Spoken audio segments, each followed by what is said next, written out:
How to send a video to someone on Instagram.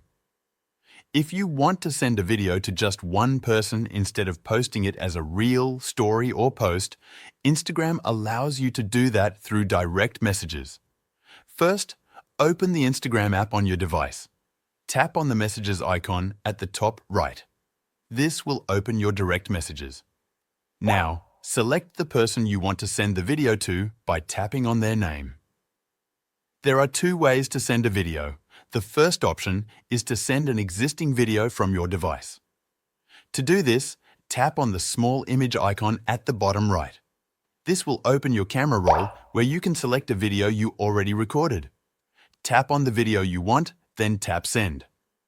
The second option is to record a new video directly inside the chat. Tap on the camera icon at the bottom left. This will open your Instagram camera where you can record a video just like you would for a reel or a story. You can use filters and effects if you want. Once you are ready, hold the record button to capture your video. After recording, you will see options for how the video will appear in the chat. You can choose View Once if you want the person to watch it only once before it disappears.